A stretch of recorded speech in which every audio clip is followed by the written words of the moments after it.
पहली बार सजनी आबे मोर गाँव, आबे मोर गाँव। राजकुमार डहरिया कैथे डिघोरा मोर गाँव, राजकुमार डहरिया कैथे डिघोरा मोर गाँव।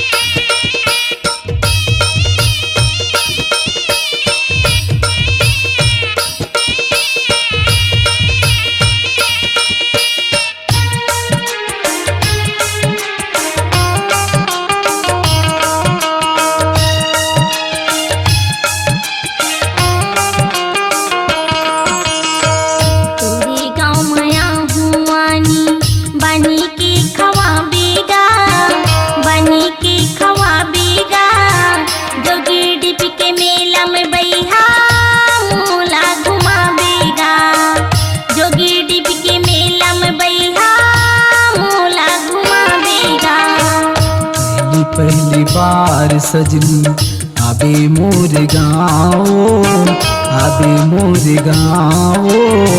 राजकुमार डहरिया कैथे डिघोरा मोर गाँव, राजकुमार डहरिया कैथे डिघोरा मोर गाँव।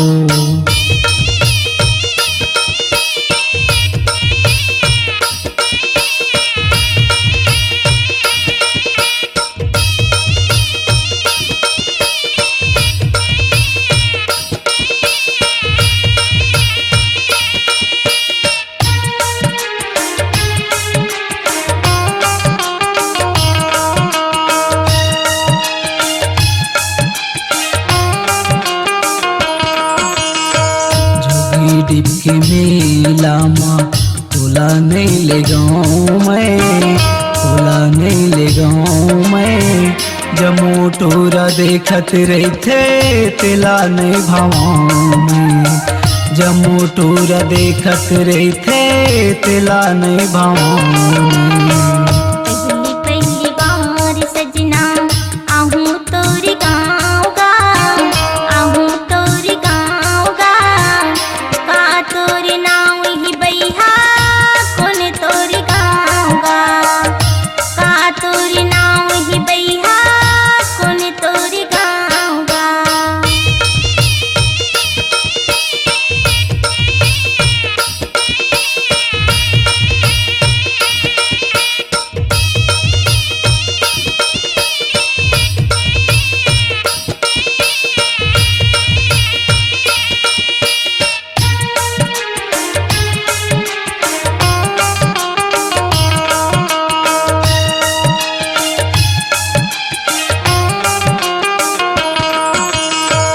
अकेला में बैठे रहिबो तोर मोर मैं अजूर जाही, तोर मोर मैं अजूर जाही।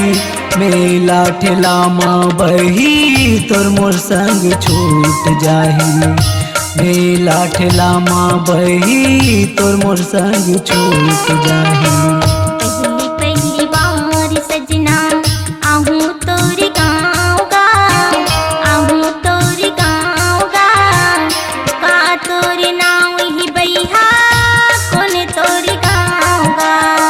राजकुमार डहरिया कैथे डिघोरा मोर गाँव,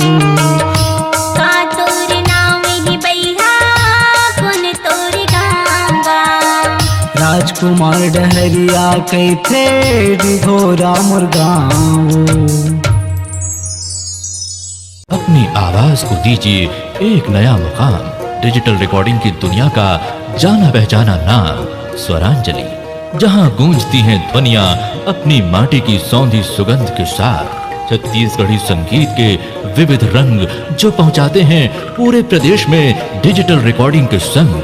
स्वरांजलि स्टूडियो, नेमीचंद गली नंबर 2, गंजपारा, रायपुर।